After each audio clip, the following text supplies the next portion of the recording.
Ripples in the Diac Sea by Geoffrey A. Landis. Geoffrey A. Landis, who appears later in this anthology with At Dorado, is a NASA scientist whose first novel, Mars Crossing, was published by Tor Books in 2000, winning a Locus Award. He has also won the Analog Analytical Laboratory Award for the novelette The Man in the Mirror, 2009. A short story collection, Impact Parameter and Other Quantum Realities, was published by Golden Griffin Press in 2001.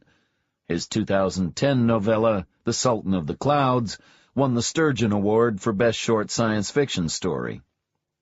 Ripples in the Diac Sea was first published in Asimov's Science Fiction magazine in 1988 and won the 1989 Nebula Award for Best Short Story. My death looms over me like a tidal wave, rushing toward me with an inexorable slow-motion majesty. And yet I flee, pointless though it may be. I depart, and my ripples diverge to infinity, like waves smoothing out the footprints of forgotten travelers. We were so careful to avoid any paradox the day we first tested my machine. We pasted a duct-tape cross onto the concrete floor of a windowless lab, placed an alarm clock on the mark, and locked the door. An hour later we came back, removed the clock, and put the experimental machine in the room, with a Super 8 camera set between the coils.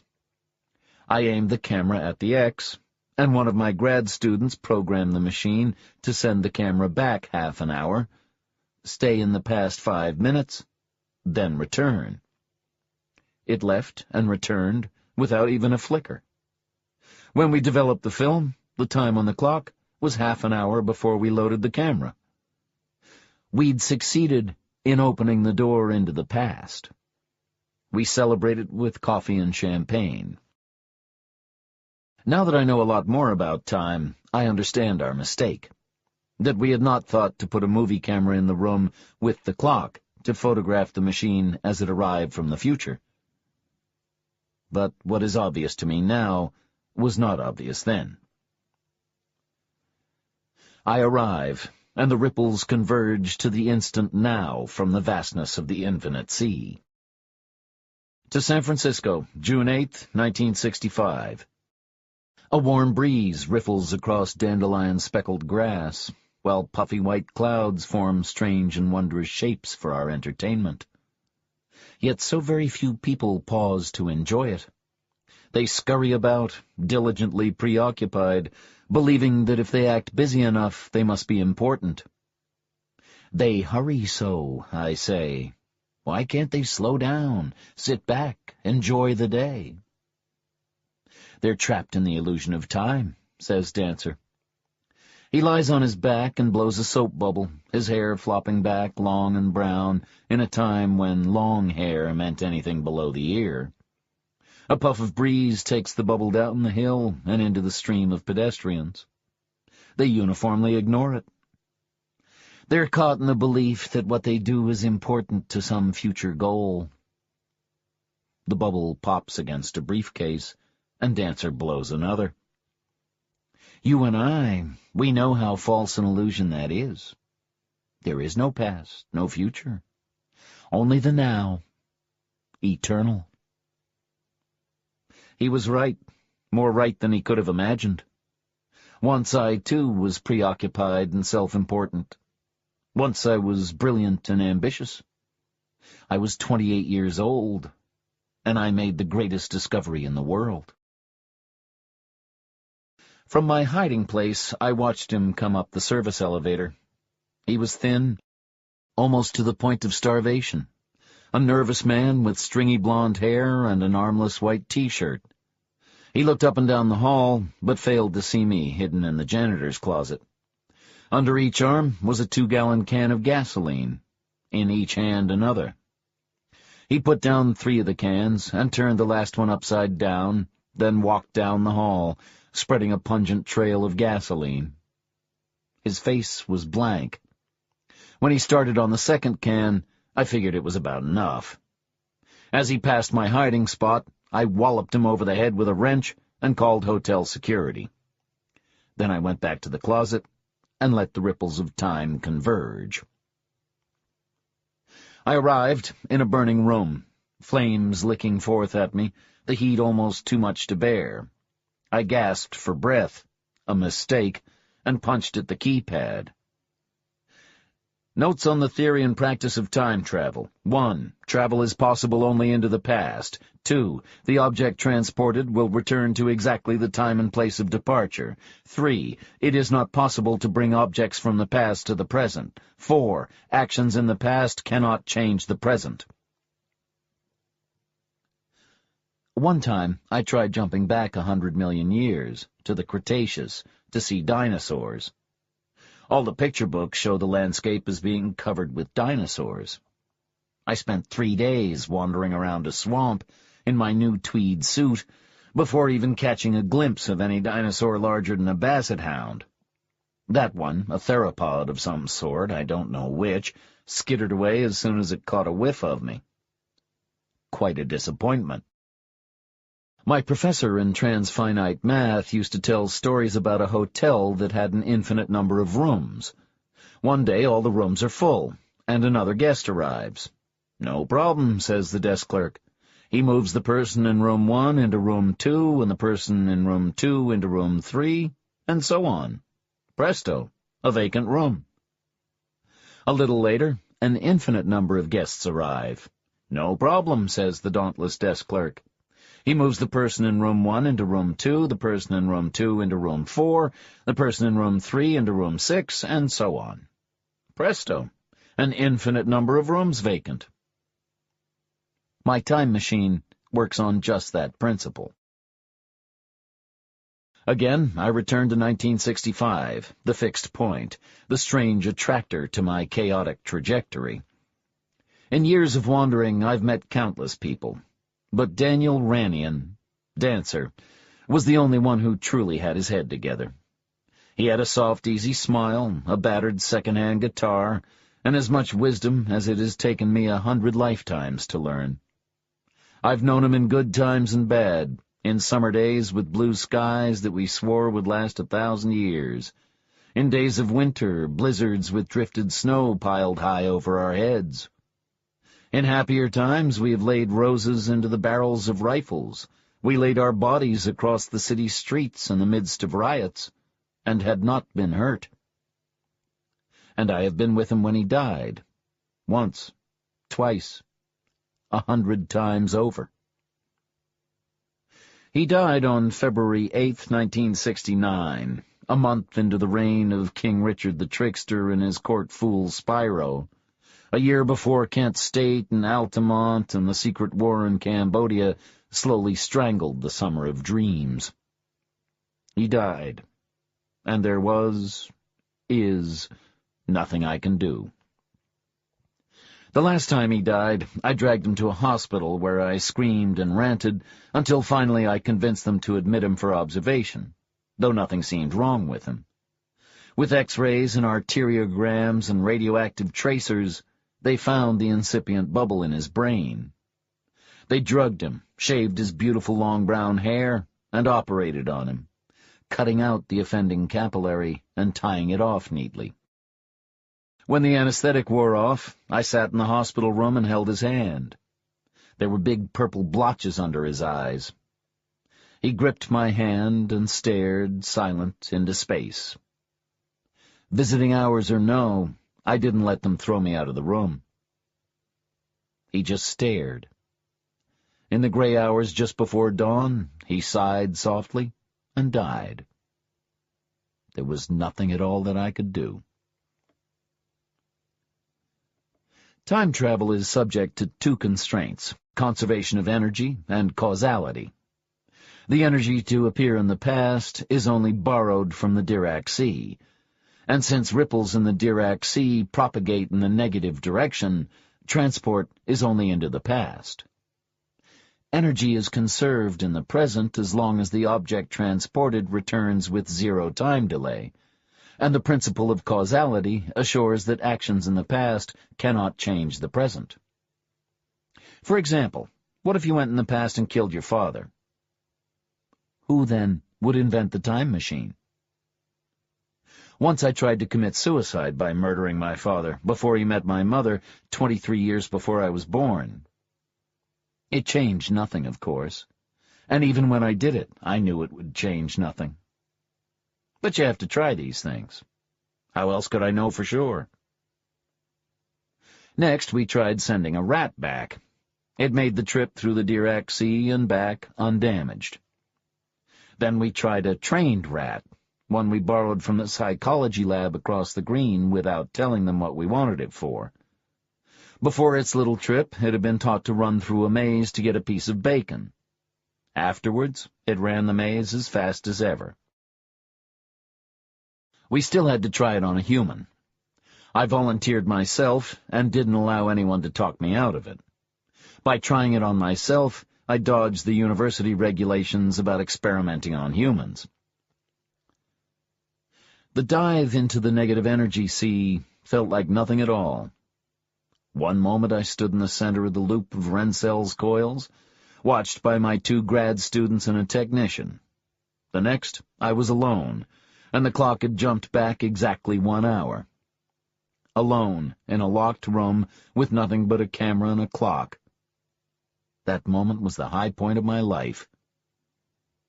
The moment when I first met Dancer was the low point. I was in Berkeley, a bar called Trisha's, slowly getting trashed. I'd been doing that a lot, caught between omnipotence and despair.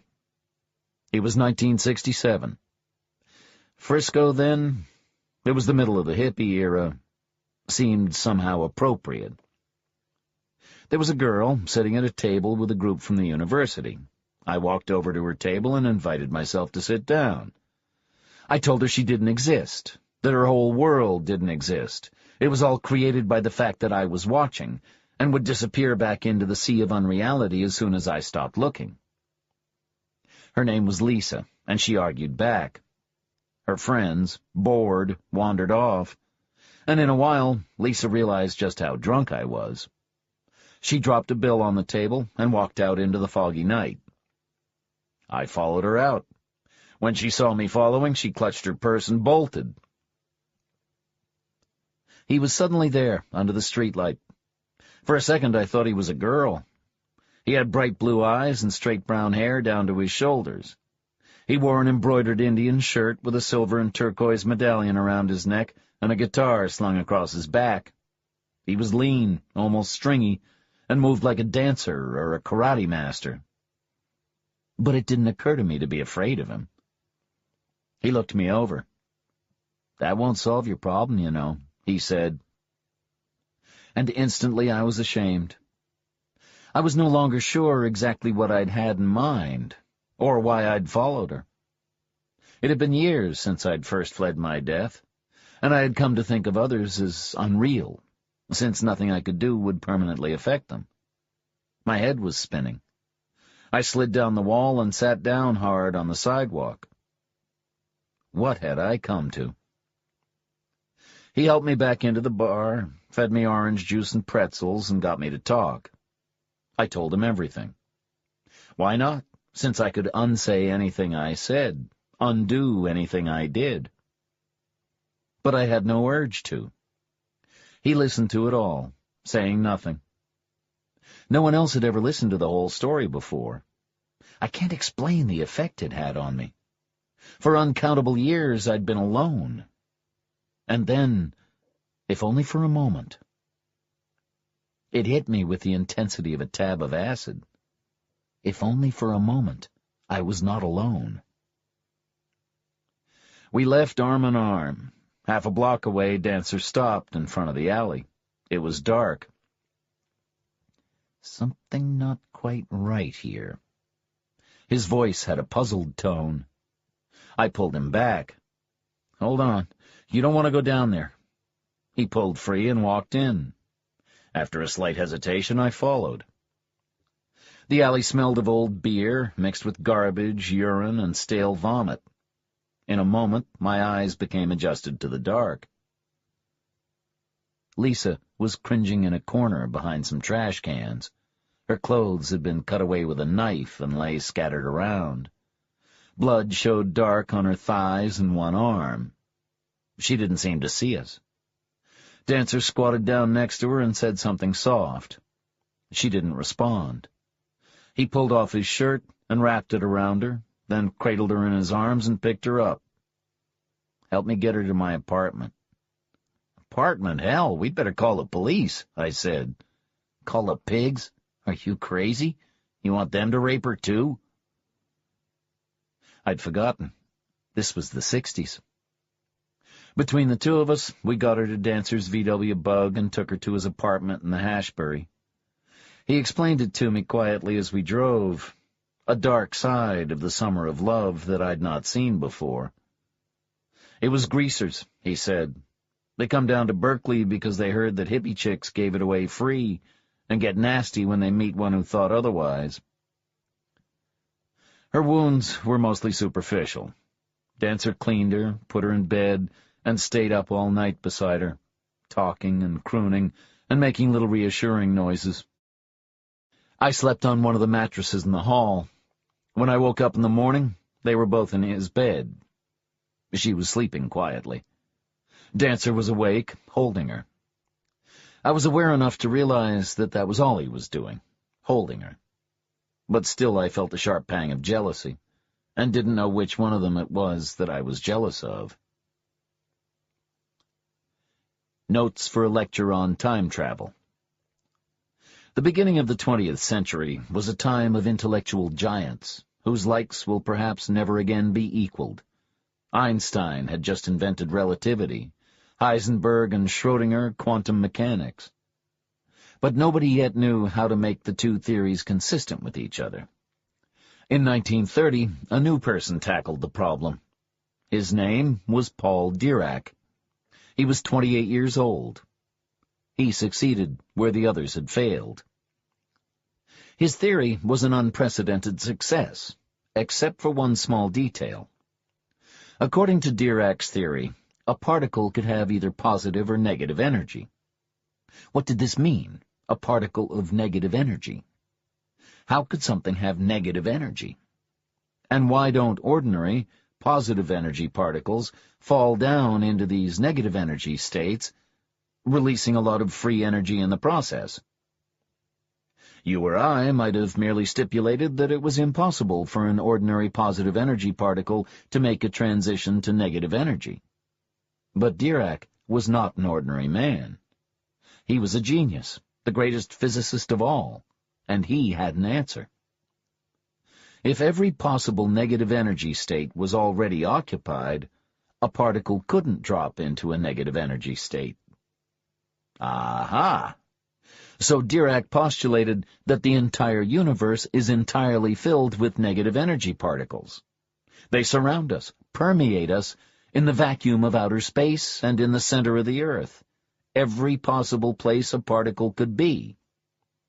An infinitely dense sea of negative energy particles. The Diac sea. His argument had holes in it, but that comes later. Once, I went to visit the crucifixion. I took a jet from Santa Cruz to Tel Aviv, and a bus from Tel Aviv to Jerusalem.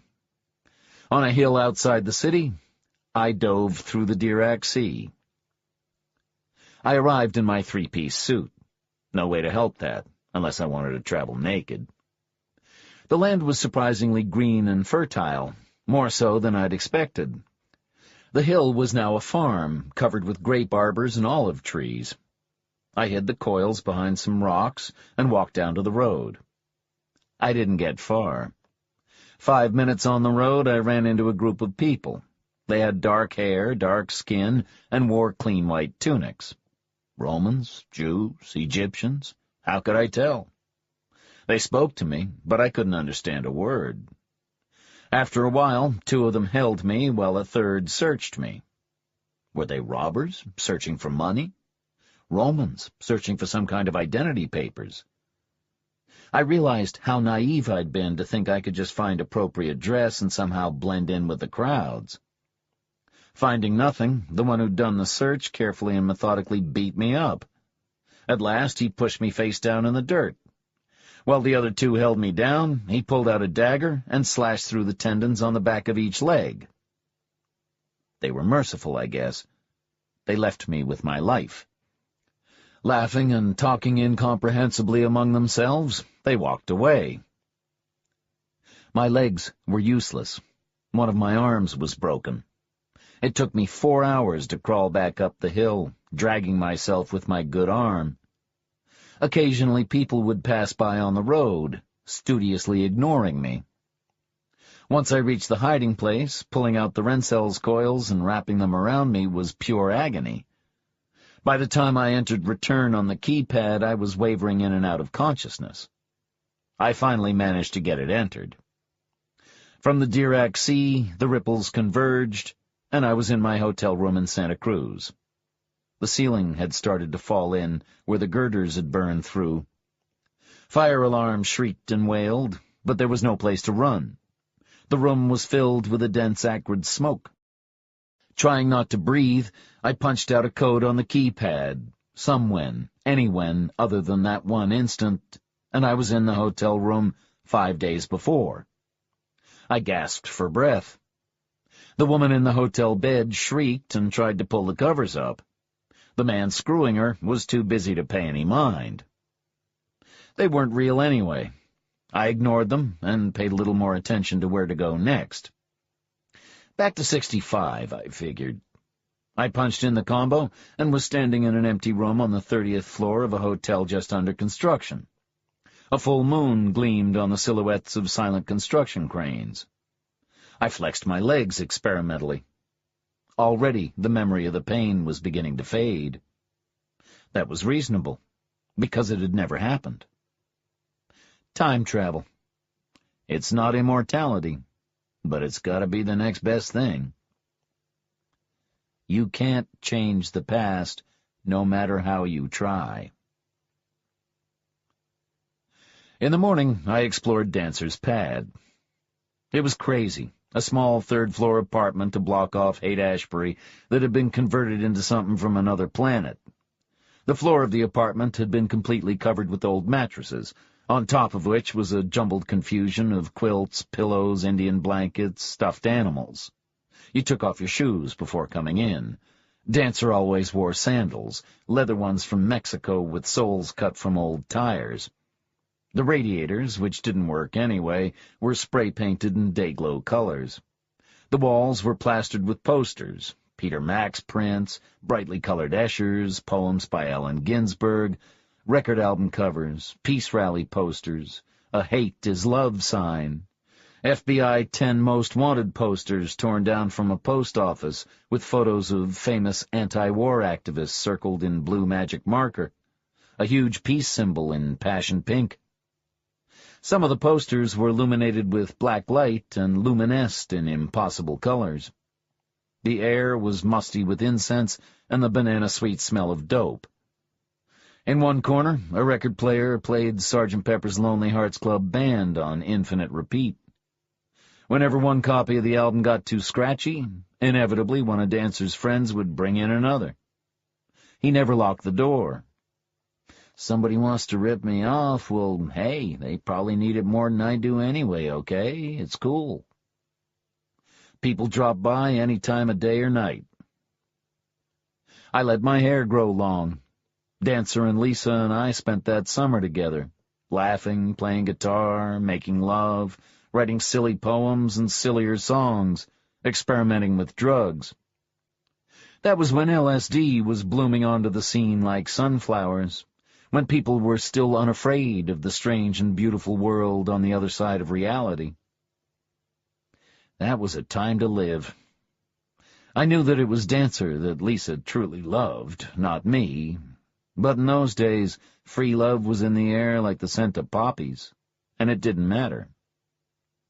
Not much, anyway. Notes for Electron Time Travel continued. Having postulated that all of space was filled with an infinitely dense sea of negative energy particles, Diac went on further and asked if we, in the positive energy universe, could interact with this negative energy sea. What would happen, say, if you added enough energy to an electron to take it out of the negative energy sea? Two things. First, you would create an electron, seemingly out of nowhere. Second, you would leave behind a hole in the sea. The hole, Diac realized, would act as if it were a particle itself. A particle exactly like an electron except for one thing. It would have the opposite charge. But if the hole ever encountered an electron, the electron would fall back into the Diac sea, annihilating both electron and hole in a bright burst of energy. Eventually, they gave the hole in the Diac sea a name of its own: positron.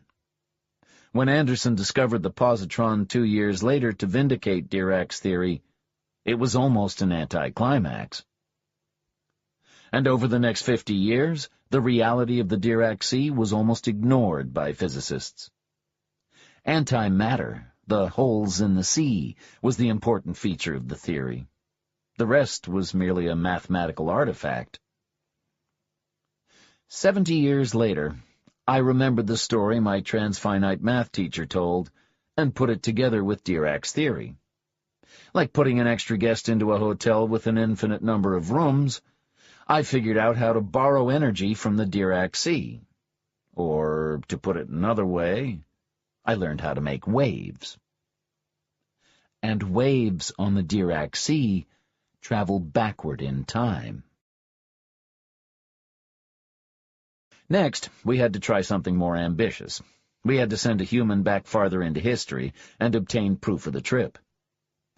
Still, we were afraid to make alterations in the past, even though the mathematics stated that the present could not be changed. We pulled out our movie camera and chose our destinations carefully. In September of 1853, a traveler named William Hapland and his family crossed the Sierra Nevadas to reach the California coast.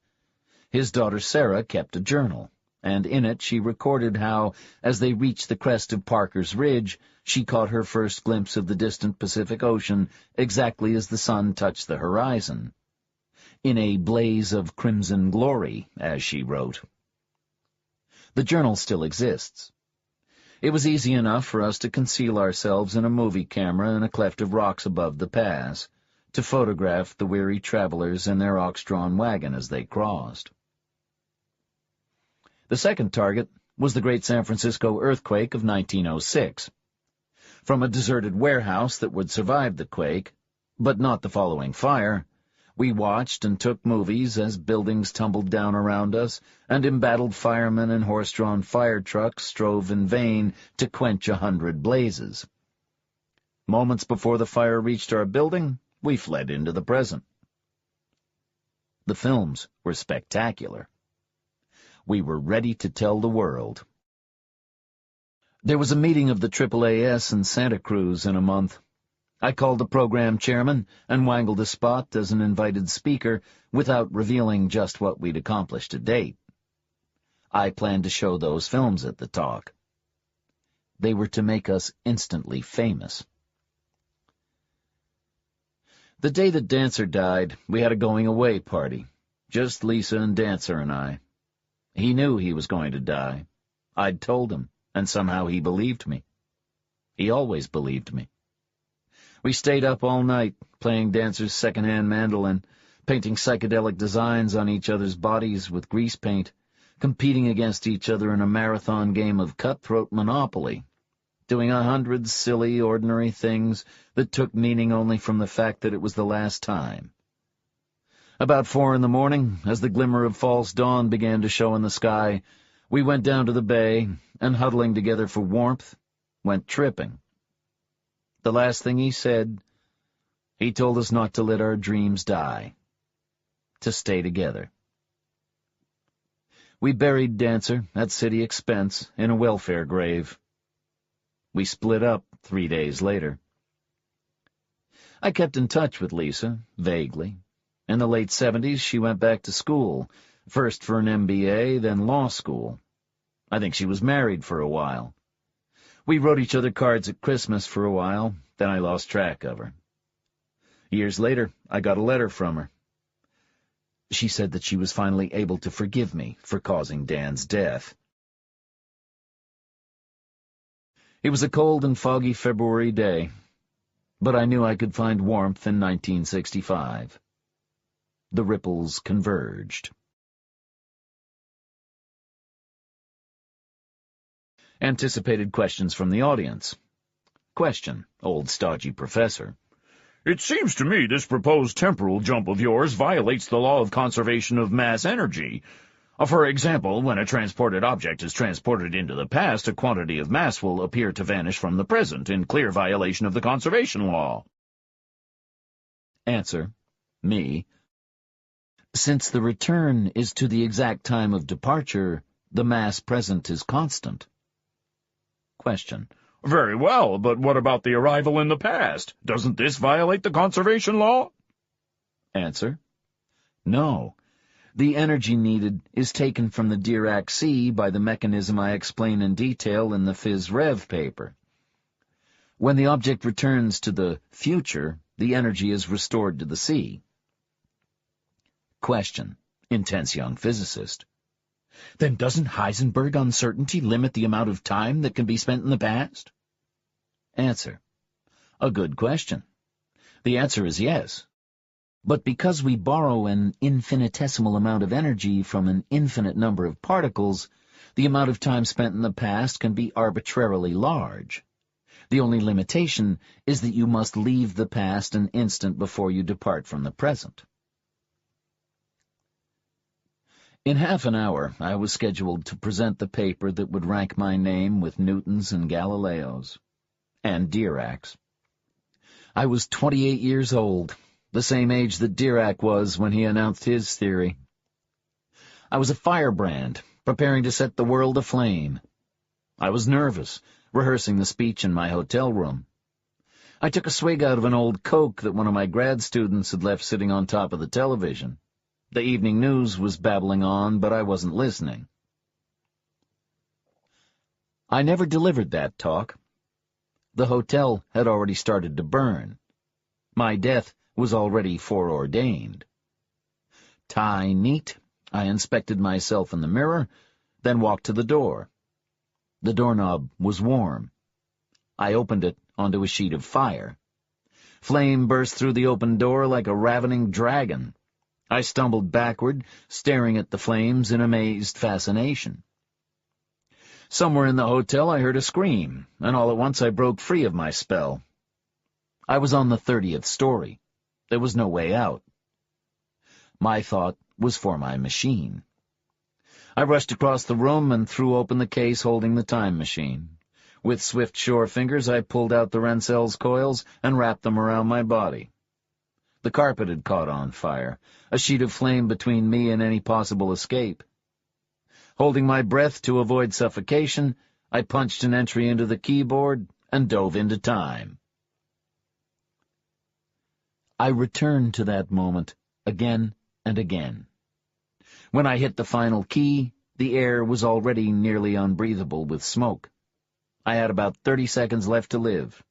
Then, over the years, I've nibbled away my time down to 10 seconds or less. I live on borrowed time. So do we all, perhaps. But I know when and where my debt will fall due. Dancer died on February 9th, 1969. It was a dim, foggy day. In the morning, he said he had a headache. That was unusual, for Dancer never had headaches. We decided to go for a walk through the fog. It was beautiful, as if we were alone in a strange, formless world. I'd forgotten about his headache altogether, until looking out across the sea of fog from the park over the bay, he fell over. He was dead before the ambulance came. He died with a secret smile on his face. I've never understood that smile. Maybe he was smiling because the pain was gone. Lisa committed suicide 2 days later. You ordinary people, you have the chance to change the future. You can father children, write novels, sign petitions, invent new machines, go to cocktail parties, run for president. You affect the future with everything you do. No matter what I do, I cannot. It is too late for that, for me. My actions are written in flowing water. And having no effect, I have no responsibilities. It makes no difference what I do. Not at all. When I first fled the fire into the past, I tried everything I could to change it. I stopped the arsonist. I argued with mayors. I even went to my own house and told myself not to go to the conference. But that's not how time works. No matter what I do, talk to a governor or dynamite the hotel, when I reach that critical moment, the present, my destiny, the moment I left, I vanish from whenever I was and return to the hotel room, the fire approaching ever closer. I have about 10 seconds left. Every time I dive through the Diac Sea, everything I changed in the past vanishes. Sometimes I pretend that the changes I make in the past create new futures, though I know this is not the case. When I return to the present, all the changes are wiped out by the ripples of the converging wave, like erasing a blackboard after a class. Someday I will return and meet my destiny. But for now, I live in the past. It's a good life, I suppose. You get used to the fact that nothing you do will ever have any effect on the world. It gives you a feeling of freedom. I've been places no one has ever been, seen things no one alive has ever seen. I've given up physics, of course. Nothing I discover could endure past that fatal night in Santa Cruz. Maybe some people would continue for the sheer joy of knowledge. For me, the point is missing. But there are compensations. Whenever I return to the hotel room, nothing has changed but my memories. I am again 28, again wearing the same three-piece suit, again have the fuzzy taste of stale cola in my mouth. Every time I return, I use up a little bit of time. One day, I will have no time left. Dancer, too, will never die. I won't let him. Every time I get to that final February morning, the day he died, I return to 1965, to that perfect day in June. He doesn't know me. He never knows me. But we meet on that hill, the only two willing to enjoy the day doing nothing. He lies on his back, idly fingering chords on his guitar, blowing bubbles and staring into the clouded blue sky. Later, I will introduce him to Lisa. She won't know us either, but that's okay. We've got plenty of time. Time, I say to Dancer, lying in the park on the hill. There's so much time. All the time there is, he says. Needle in a Time Stack by Robert Silverberg. Robert Silverberg is an American writer widely known for his science fiction and fantasy stories. He is a many-time winner of the Hugo and Nebula Awards, was named to the Science Fiction Hall of Fame in 1999, and in 2004 was designated a Grand Master by the Science Fiction Writers of America. His books and stories have been translated into 40 languages. Among his best-known titles are Night Wings, Dying Inside, The Book of Skulls, and the 3 volumes of the Magipur cycle. Lord Valentine's Castle, Magipur Chronicles, and Valentine Pontifex. His collected short stories, covering nearly 60 years of work, have been published in 9 volumes by Subterranean Press. His attraction to the time travel theme is most notable in his novel-length work in books such as Hawksbill Station, House of Bones, and Up the Line. This story was originally published in Playboy in June of 1983. Between one moment and the next, the taste of cotton came into his mouth, and Mickelson knew that Tommy Hambleton had been tinkering with his past again. The cotton-in-the-mouth sensation was the standard tip-off for Mickelson. For other people, it might be a ringing in the ears, a tremor of the little finger, a tightness in the shoulders. Whatever the symptom, it always meant the same thing. Your time track has been meddled with. Your life has been retroactively transformed. It happened all the time. One of the little annoyances of modern life, everyone always said. Generally, the changes didn't amount to much. But Tommy Hambleton was out to destroy Mickelson's marriage. Or, more accurately, he was determined to unhappen it altogether. And that went beyond Mickelson's limits of tolerance.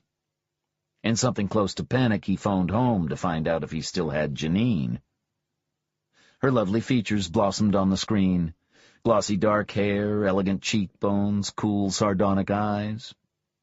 She looked tense and strained, and Mickelson knew she had felt the backlash of this latest attempt, too. "Nick," she said, "is it a phasing?" "I think so. Tommy's taken another whack at us, and Christ only knows how much chaos he's caused this time." "Let's run through everything." "All right," Mickelson said. "What's your name?" "Janine." "And mine?" "Nick. Nicholas Perry Mickelson." "You see, nothing important has changed." "Are you married?" "Yes, of course, darling, to you." "Keep going. What's our address?" 11 Lantana Crescent. "Do we have children?" "Dana and Elise. Dana's 5, Elise is 3. Our cat's name is Minnie Bell, and—" "Okay," Mickelson said, relieved. "That much checks out." "But I tasted the cotton, Janine. Where has he done it to us this time? What's been changed?" "It can't be anything major, love. We'll find it if we keep checking. Just stay calm." Calm, yes. He closed his eyes. He took a deep breath. The little annoyances of modern life, he thought. In the old days, when time was just a linear flow from then to now, did anyone get bored with all that stability? For better or for worse, it was different now. You go to bed a Dartmouth man and wake up Columbia, never the wiser.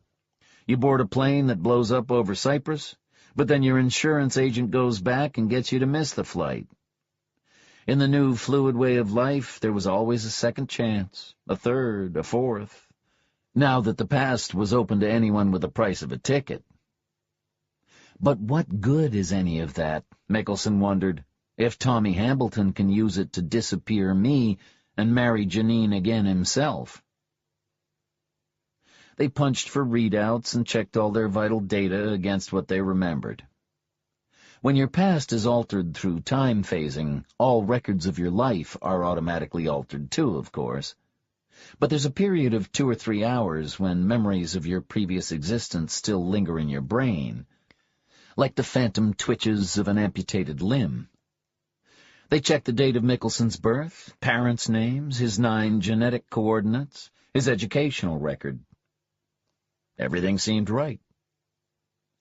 But when they got to their wedding date, the readout said 8th February 2017, and Mickelson heard warning chimes in his mind.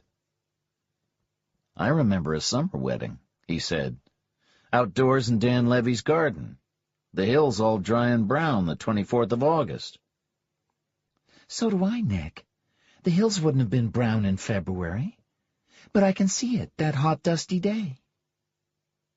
"Then 5 months of our marriage are gone, Janine. He couldn't unmarry us altogether, but he managed to hold us up from summer to winter." Rage made his head spin, and he had to ask his desk for a quick buzz of tranks. Etiquette called for one to be cool about a phasing. But he couldn't be cool when the phasing was a deliberate and malevolent blow at the center of his life. He wanted to shout, to break things, to kick Tommy Hambleton's ass. He wanted his marriage left alone. He said, "You know what I'm going to do one of these days? I'm going to go back about 50 years and eradicate Tommy completely, just arrange things so his parents never get to meet and—" "No, Nick, you mustn't." "I know, but I'd love to." He knew he couldn't, and not just because it would be murder. It was essential that Tommy Hambleton be born and grow up and meet Janine and marry her, so that when the marriage came apart, she would meet and marry Mickelson. If he changed Hambleton's past, he would change hers too, and if he changed hers, he would change his own. And anything might happen. Anything. But all the same, he was furious. 5 months of our past, Janine. We don't need them, love. Keeping the present and the future safe is the main priority. By tomorrow, we'll always think we were married in February of 2017, and it won't matter. Promise me you won't try to phase him. I hate the idea that he can simply... So do I. But I want you to promise you'll leave things as they are. Well... Promise. All right, he said. I promise. Little phasings happened all the time. Someone in Illinois makes a trip to 11th century Arizona and sets up tiny ripple currents in time that have a tangential and peripheral effect on a lot of lives. And someone in California finds himself driving a silver BMW instead of a gray Toyota. No one minded trifling changes like that. But this was the 3rd time in the last 12 months, so far as Mickelson was able to tell, that Tommy Hambleton had committed a deliberate phasing intended to break the chain of events that had brought about Mickelson's marriage to Janine. The first phasing happened on a splendid spring day. Coming home from work, sudden taste of cotton in mouth, a sense of mysterious disorientation. Mickelson walked down the steps looking for his old ginger tomcat, Gus, who always ran out to greet him as though he thought he was a dog. No Gus. Instead, a calico female, very pregnant, sitting placidly in the front hall. "Where's Gus?" Mickelson asked Janine. Gus? Gus who? "Our cat." You mean Max? "Gus," he said. "Sort of orange, crooked tail?" That's right. But Max is his name. I'm sure it's Max. He must be around somewhere. Look, here's Minnie Belle. Janine knelt and stroked the fat calico. Minnie Belle, where's Max? "Gus," Mickelson said, "not Max. And who's this Minnie Belle?" She's our cat, Nick, Janine said, sounding surprised. They stared at each other. Something's happened, Nick. "I think we've been time-phased," he said. Sensation as of dropping through trap-door. Shock, confusion, terror. Followed by hasty and scary inventory of basic life data to see what had changed. Everything appeared in order, except for the switch of cats. He didn't remember having a female calico. Neither did Janine, although she had accepted the presence of the cat without surprise. As for Gus, Max, he was getting foggier about his name, and Janine couldn't even remember what he looked like. But she did recall that he had been a wedding gift from some close friend, and Mickelson remembered that the friend was Gus Stark, for whom they had named him. And Janine was then able to dredge up the dimming fact that Gus was a close friend of Mickelson's and also of Hambleton and Janine in the days when they were married, and that Gus had introduced Janine to Mickelson 10 years ago when they were all on holiday in Hawaii. Mickelson accessed the household call master and found no Gus Stark listed. So the phasing had erased him from their roster of friends. The general phone directory turned up a Gus Stark in Costa Mesa. Mickelson called him and got a freckle-faced man with fading red hair, who looked more or less familiar. But he didn't know Mickelson at all, and only after some puzzling around in his memory did he decide that they had been distantly acquainted way back when, but had had some kind of trifling quarrel, and had lost touch with each other years ago. "That's not how I think I remember it," Mickelson said. "I remember us as friends for years, really close. You and Donna and Janine and I were out to dinner only last week, is what I remember, over in Newport Beach." "Donna? Your wife?" "My wife's name is Karen. Jesus, this has been one hell of a phasing, hasn't it? He didn't sound upset. I'll say, blew away your marriage, our friendship, and who knows what all else. Well, these things happen. Listen, if I can help you anyway, fella, just call. But right now, Karen and I were on our way out, and... yeah, sure. Sorry to have bothered you, Mickelson told him. He blanked the screen. Donna, Karen, Gus, Max. He looked at Janine. Tommy did it, she said. She had it all figured out. Tommy, she said, had never forgiven Mickelson for marrying her. He wanted her back. He still sent her birthday cards, coy little gifts, postcards from exotic ports. You never mentioned them, Mickelson said. She shrugged. I thought you'd only get annoyed. You've always disliked Tommy. No, Mickelson said. I think he's interesting in his oddball way. Flamboyant, unusual. What I dislike is his unwillingness to accept the notion that you stopped being his wife a dozen years ago. You'd dislike him more if you knew how hard he's been trying to get me back. Oh? When we broke up, she said, he phased me 4 times. This was before I met you. He kept jaunting back to our final quarrel, trying to patch it up so that the separation wouldn't have happened. I began feeling the phasings, and I knew what must be going on, and I told him to quit it or I'd report him and get his jaunt license revoked. That scared him, I guess, because he's been pretty well behaved ever since, except for all the little hints and innuendos and invitations to leave you and marry him again. Christ, Mickelson said. How long were you and he married? 6 months? 7. But he's an obsessive personality. He never lets go. And now he started phasing again?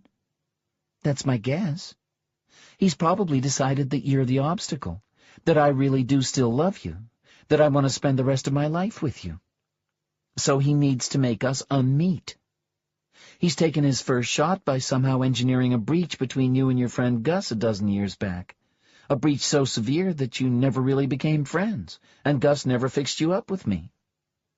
Only it didn't work out the way Tommy hoped. We went to that party at Dave Cushman's place, and I got pushed into the pool on top of you, and you introduced yourself, and one thing led to another, and here we still are. Not all of us are, Mickelson said. My friend Gus is married to somebody else now. That didn't seem to trouble him much. Maybe not. But he isn't my friend anymore either, and that troubles me. My whole past is at Tommy Hambleton's mercy, Janine. And Gus the cat is gone, too. Gus was a damn good cat. I miss him. 5 minutes ago you weren't sure whether his name was Gus or Max. 2 hours from now you won't know you ever had any such cat, and it won't matter at all. But suppose the same thing had happened to you and me as happened to Gus and Donna. It didn't, though. It might the next time, Mickelson said. But it didn't. The next time, which was about 6 months later, they came out of it still married to each other. What they lost was their collection of 20th century artifacts. The black-and-white television set, and the funny old dial telephone, and the transistor radio, and the little computer with a typewriter keyboard. All those treasures vanished between one instant and the next, leaving Mickelson with the telltale cottony taste in his mouth, Janine with a short-lived tick below her left eye, and both of them with the nagging awareness that a phasing had occurred.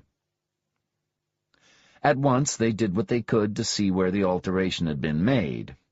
For the moment they both remembered the artifacts they once had owned, and how eagerly they had collected them in 21 and 22, when the craze for such things was just beginning. But there were no sales receipts in their files, and already their memories of what they had bought were becoming blurry and contradictory. There was a grouping of glittery sonic sculptures in the corner now, where the artifacts had been. What change had been effected in the pattern of their past to put those things in the place of the others? They never really were sure. There was no certain way of knowing. But Mickelson had a theory. The big expense he remembered for 2021 was the time jaunt that he and Janine had taken to Aztec, Mexico, just before she got pregnant with Dana. Things had been a little wobbly between the Mickelsons back then, and the time jaunt was supposed to be a second honeymoon. But their guide on the jaunt had been a hot little item named Elena Schmidt, who had made a very determined play from Mickelson, and who had had him considering, for at least half an hour of lively fantasy, leaving Janine for her. "Suppose," he said, "that on our original time track we never went back to the Aztecs at all, but put the money into the artifact collection. But then Tommy went back and maneuvered things to get us interested in time jaunting, and at the same time persuaded that Schmidt cookie to show an interest in me. We couldn't afford both the antiques and the trip. We opted for the trip, Elena did her little number on me, and it didn't cause the split that Tommy was hoping for. And now we have some gaudy memories of Moctezuma's empire and no collection of early electronic devices. What do you think?" "Makes sense," Janine said. "Will you report him or should I?" "But we have no proof, Nick."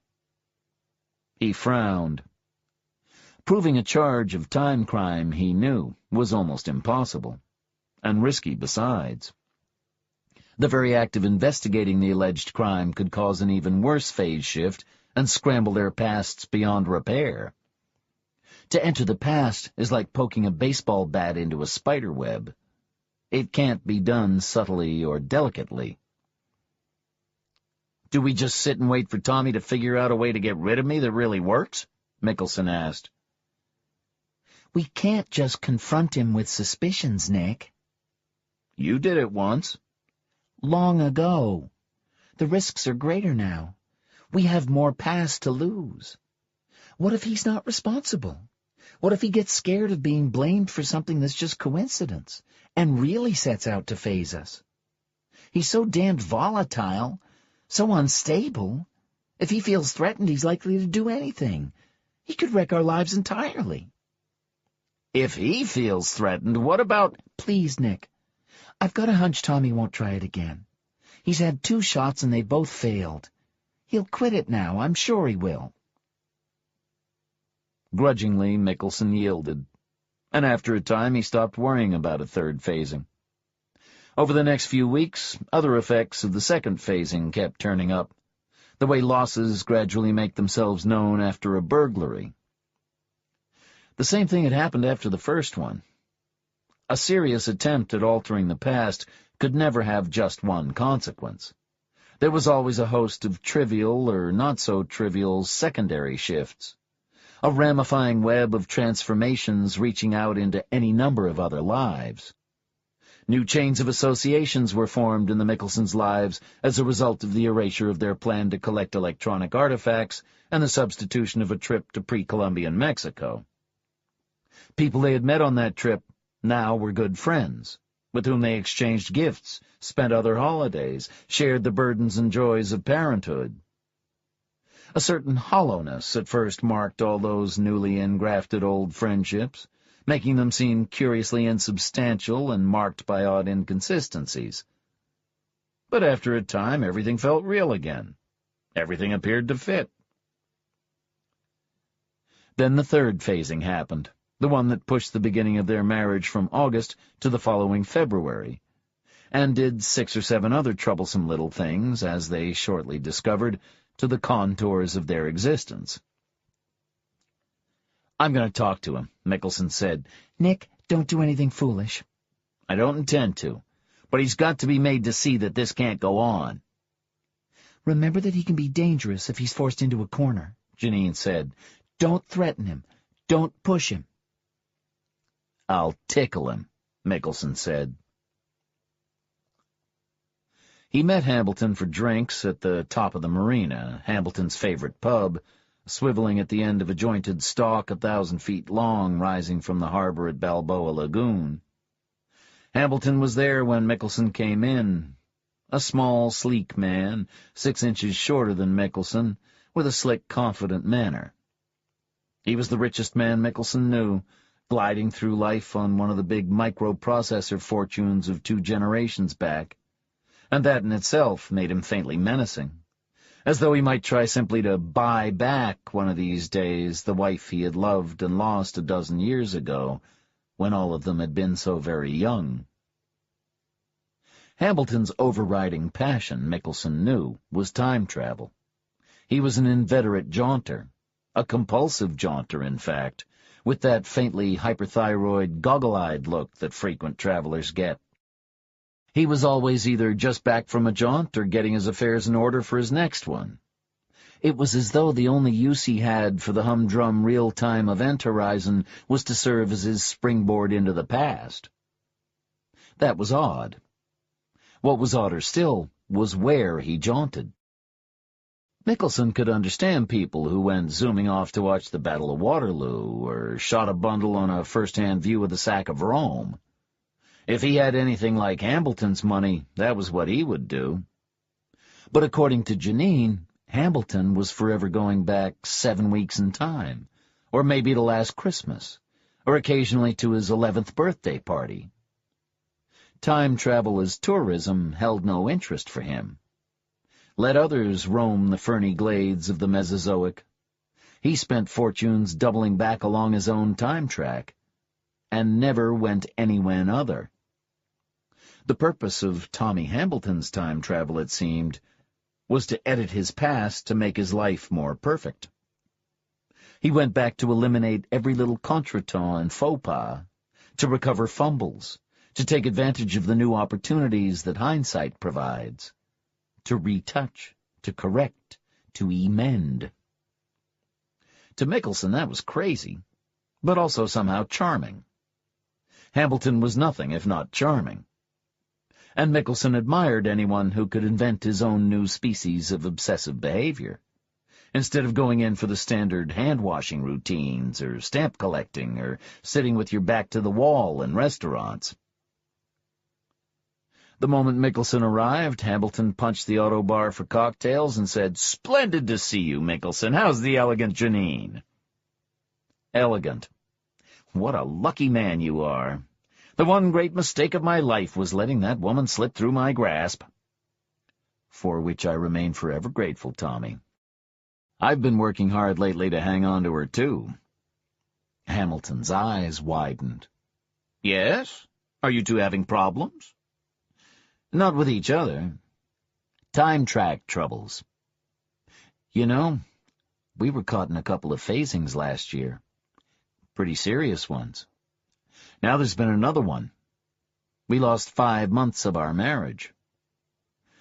Ah, the little annoyances of modern life, Michelson said. Yes, a very familiar phrase. But these are what I'd call frightening annoyances. I don't need to tell you, of all people, what a splendid woman Janine is. How terrifying it is to me to think of losing her in some random twitch of the time track. Of course. I quite understand. I wish I understood these phasings. They're driving us crazy. And that's what I wanted to talk to you about. He studied Hambleton closely, searching for some trace of guilt, or at least uneasiness. But Hambleton remained serene. How can I be of help? Michelson said, I thought that perhaps you, with all your vast experience in the theory and practice of time jaunting, could give me some clue to what's causing them, so that I can head the next one off. Hamilton shrugged elaborately. My dear Nick, it could be anything. There's no reliable way of tracing phasing effects back to their cause. All our lives are interconnected in ways we never suspect. You say this last phasing delayed your marriage by a few months? Well, then, suppose that as a result of the phasing you decided to take a last bachelor fling and went off for a weekend in Banff, say, and met some lovely person with whom you spent 3 absolutely casual and non-significant but delightful days, thereby preventing her from meeting someone else that weekend with whom in the original time track she'd fallen in love and married. You then went home and married Janine, a little later than originally scheduled, and lived happily ever after. But the Banff woman's life was totally switched around. all as a consequence of the phasing that delayed your wedding. Do you see? There's never any telling how a shift in one chain of events can cause interlocking upheavals in the lives of utter strangers. So I realize. But why should we be hit with 3 phasings in a year, each one jeopardizing the whole structure of our marriage? I'm sure I don't know, said Hambleton. I suppose it's just bad luck. And bad luck always changes, don't you think? Probably you've been at the edge of some nexus of negative phases that has just about run its course. He smiled dazzlingly. Let's hope so, anyway. Would you care for another filtered rum? He was smooth, Mickelson thought, and impervious. There was no way to slip past his defenses, and even a direct attack, an outright accusation that he was the one causing the phasings, would most likely bring into play a whole new line of defense. Mickelson did not intend to risk that. A man who used time-jaunting so ruthlessly to tidy up his past was too slippery to confront. Pressed, Hambleton would simply deny everything and hasten backward to clear away any traces of his crime that might remain. In any case, making an accusation of time crime stick was exceedingly difficult, because the crime by definition had to have taken place on a track that no longer existed. Mickelson chose to retreat. He accepted another drink from Hambleton. They talked in a desultory way for a while about phasing theory, the weather, the stock market, the excellences of the woman they had both married, and the good old days of 2014 or so, when they all used to hang out down in dear old La Jolla, living golden lives of wondrous irresponsibility. Then he extricated himself from the conversation and headed for home in a dark and brooding mood. He had no doubt that Hambleton would strike again, perhaps quite soon. How could he be held at bay? Some sort of preemptive strike, Mickelson wondered? Some bold leap into the past that would neutralize the menace of Tommy Hambleton forever? Chancy, Mickelson thought. You could lose as much as you gain sometimes in that sort of maneuver. But perhaps it was the only hope. He spent the next few days trying to work out a strategy, something that would get rid of Hambleton without disrupting the frail chain of circumstance that bound his own life to that of Janine. Was it possible? Mickelson sketched out ideas, rejected them, tried again. He began to think he saw a way. Then came a new phasing on a warm and brilliantly sunny morning that struck him like a thunderbolt and left him dazed and numbed. When he finally shook away the grogginess, he found himself in a bachelor flat 90 stories above Mission Bay, a thick taste of cotton in his mouth, and bewildering memories already growing thin of a lovely wife and 2 kids and a cat and a sweet home in mellow old Corona del Mar. Janine? Dana? Elise? Minnie-Belle? Gone. All gone. He knew that he had been living in this condo since 22, after the breakup with Yvonne, and that Melanie was supposed to be dropping in about 6. That much was reality. And yet another reality still lingered in his mind, fading, vanishing. So it had happened. Hambleton had really done it this time. There was no time for panic or even for pain. He spent the first half hour desperately scribbling down notes, every detail of his lost life that he still remembered, phone numbers, addresses, names, descriptions. He set down whatever he could recall of his life with Janine and of the series of phasings that had led up to this one. Just as he was running dry, the telephone rang. Janine, he prayed. But it was Gus Stark. "Listen," he began, "Donna and I gotta cancel for tonight on account of she's got a bad headache, but I hope you and Melanie aren't too disappointed and—" He paused. "Hey, Guy, you okay?" "There's been a bad phasing," Mickelson said. "Uh-oh. I've got to find Janine." Janine? Janine Carter, Mickelson said. Slender, high cheekbones, dark hair, you know. Janine, said Stark. Do I know a Janine? Hey, you and Melanie on the outs? I thought this had nothing to do with Melanie, said Mickelson. Janine Carter?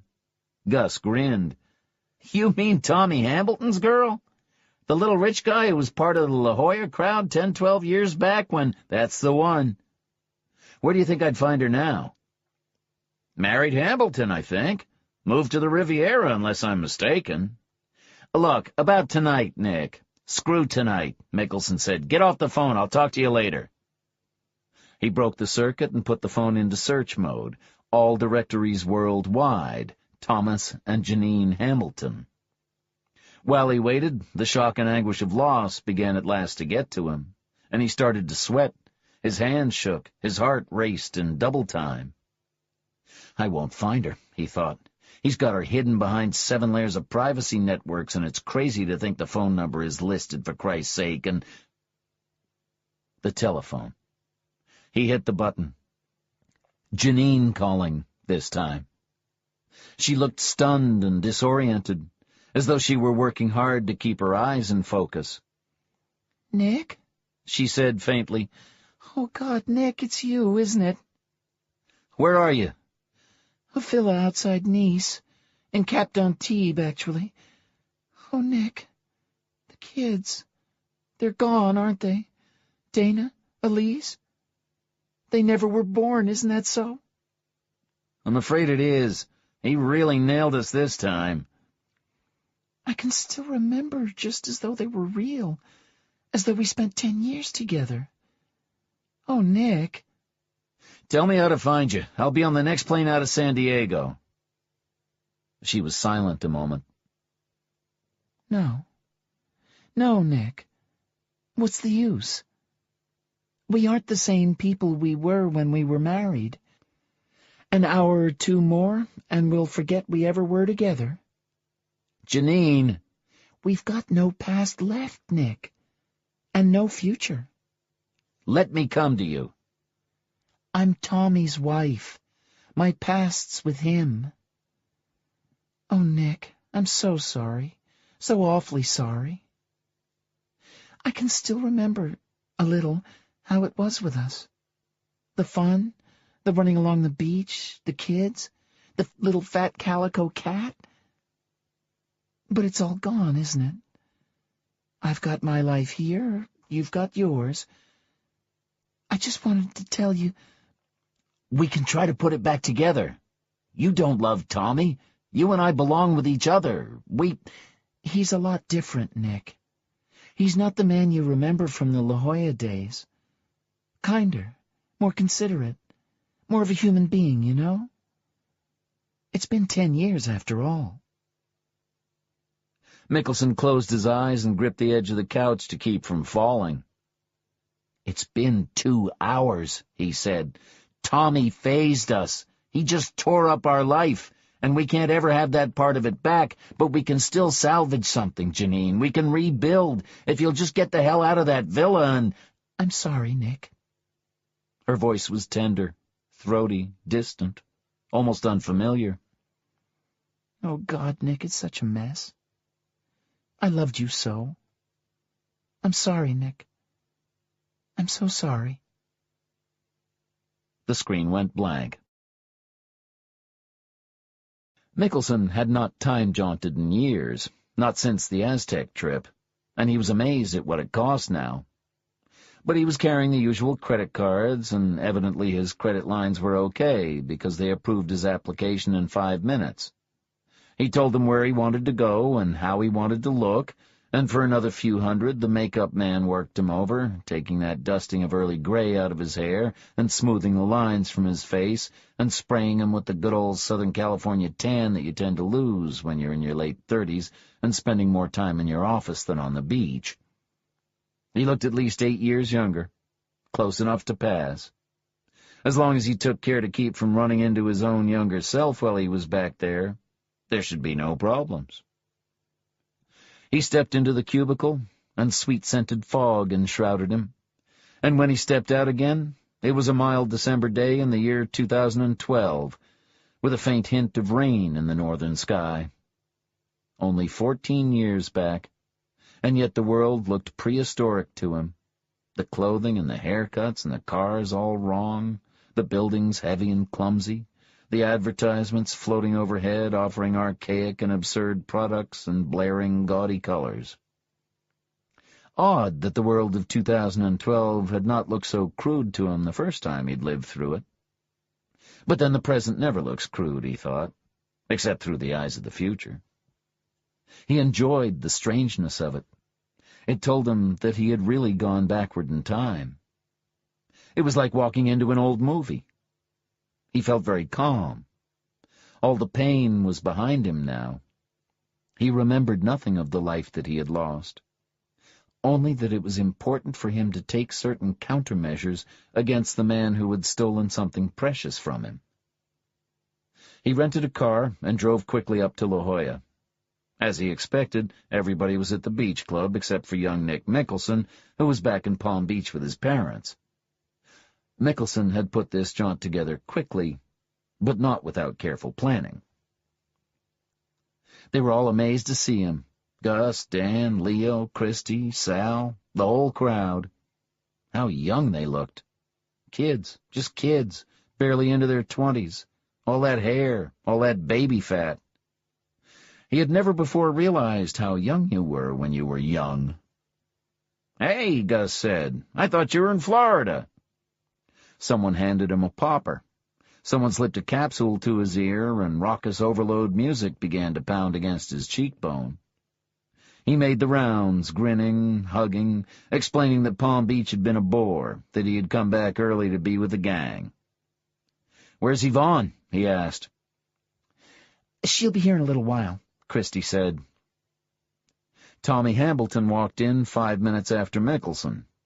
For one jarring instant, Mickelson thought that the man he saw was the Hambleton of his own time, 35 years old. But no. There were little signs, and a certain lack of tension in this man's face, a certain callowness about the lips that marked him as younger. The truth, Mickelson realized, is that Hambleton had never looked really young, that he was ageless, timeless, sleek and plump and unchanging. It would have been very satisfying to Mickelson to plunge a knife into that impeccably shaven throat. But murder was not his style, nor was it an ideal solution to his problem. Instead, he called Hambleton aside, bought him a drink, and said quietly, "I just thought you'd like to know that Yvonne and I are breaking up." "Really, Nick? Oh, that's so sad. I thought you two were the most solid couple here." We were. But it's all over, man. I'll be with someone else New Year's Eve. Don't know who, but it won't be Yvonne." Hambleton looked solemn. "That's so sad, Nick." "No, not for me and not for you." Mickelson smiled and nudged Hambleton amiably. "Look, Tommy, it's no secret to me that you've had your eye on Yvonne for months. She knows it, too. I just wanted to let you know that I'm stepping out of the picture. I'm very gracefully withdrawing, no hard feelings at all.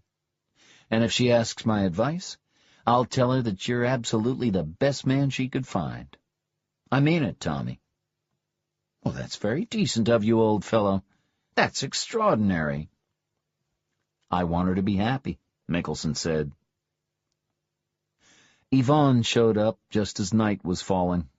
Mickelson had not seen her for years, and he was startled at how uninteresting she seemed, how bland, how unformed, almost adolescent.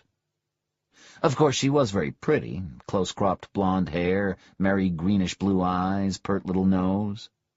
But she seemed girlish and alien to him, and he wondered how he could ever have become so involved with her. But of course all that was before Janine. Mickelson's unscheduled return from Palm Beach surprised her, but not very much, and when he took her down to the beach to tell her that he had come to realize that she was really in love with Hambleton and he was not going to make a fuss about it, she blinked and said sweetly, "In love with Tommy?" Well, I suppose I could be, though I never actually saw it like that. But I could give it a try, couldn't I? That is, if you truly are tired of me, Nick. She didn't seem offended. She didn't seem heartbroken. She didn't seem to care much at all. He left the club soon afterward and got an express fax message off to his younger self in Palm Beach. Yvonne has fallen for Tommy Hambleton. However upset you are, for God's sake, get over it fast. And if you happen to meet a young woman named Janine Carter, give her a close look. You won't regret it, believe me. I'm in a position to know. He signed it, a friend, but added a little squiggle in the corner that had always been his own special signature glyph. He didn't dare go further than that. He hoped young Nick would be smart enough to figure out the score. Not a bad hour's work, he decided. He drove back to the jaunt shop in downtown San Diego and hopped back to his proper point in time. There was the taste of cotton in his mouth when he emerged. So it feels that way even when you phase yourself, he thought. He wondered what changes he had brought about by his jaunt. As he remembered it, he had made the hop in order to phase himself back into a marriage with a woman named Janine, who apparently he had loved quite considerably until she had been snatched away from him in a phasing.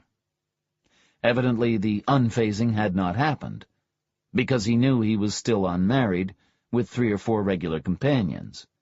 Cindy, Melanie, Elena, and someone else.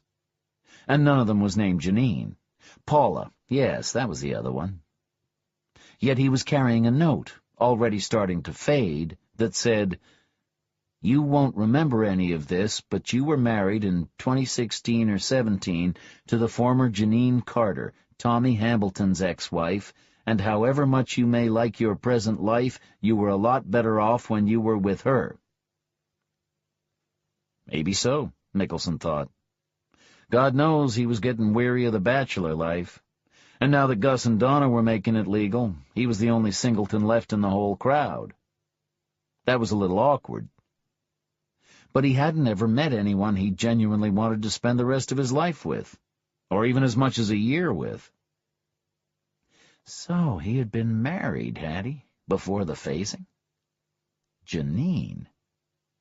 How strange. How unlike him. He was home before dark, showered, shaved, dressed, headed over to the top of the marina. Tommy Hambleton and Yvonne were in town, and he had agreed to meet them for drinks. Hadn't seen him for years, not since Tommy had taken over his brother's villa on the Riviera. Good old Tommy, Mickelson thought. Great to see him again. And Yvonne. He recalled her clearly. Little snub-nosed blonde, good game of tennis, trim, compact body. He'd been pretty hot for her himself, 11 or 12 years ago, back before Adrienne, before Charlene, before Georgiana, before Nedra, before Cindy, Melanie, Elena, Paula. Good to see them both again. He stepped into the skylift and went shooting blithely up the long swivel stalk to the gilded little cupola high above the lagoon. Hambleton and Yvonne were already there. Tommy hadn't changed much. Same old smooth, slickly dressed little guy. But Mickelson was astonished at how time and money had altered Yvonne. She was poised, chic, sinuous, all that baby fat burned away. And when she spoke, there was the smallest hint of a French accent in her voice. Mickelson embraced them both and let himself be swept off to the bar. "So glad I was able to find you," Hambleton said. "It's been years, Nick." "Practically forever. Still going great with the women, are you?" "More or less," Mickelson said. "And you? Still running back in time to wipe your nose 3 days ago, Tommy?" Hambleton chuckled.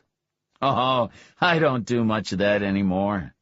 Yvonne and I went to the Fall of Troy last winter, but the short hop stuff doesn't interest me these days." Oh, how amazing." "What is it?" Mickelson asked, seeing Hambleton's gaze go past him into the darker corners of the room. "An old friend," Hambleton said. "I'm sure it's she." Someone I once knew, briefly, glancingly. He looked toward Yvonne and said, I met her a few months after you and I began seeing each other, love. Of course there was nothing to it, but there could have been. There could have been. A distant, wistful look swiftly crossed Hambleton's features and was gone. His smile returned. He said, You should meet her, Nick. If it's really she, I know she'll be just your type. How amazing after all these years. Come with me, man. He seized Mickelson by the wrist and drew him astounded across the room. Janine? Hambleton cried. Janine Carter? She was a dark-haired woman, elegant, perhaps a year or two younger than Mickelson, with cool, perceptive eyes. She looked up, surprised. Tommy? Is that you? Of course. That's my wife, Yvonne, over there. And this is one of my oldest and dearest friends, Nick Mickelson. Nick, Janine. She stared up at him. This sounds absurd, she said. But don't I know you from somewhere?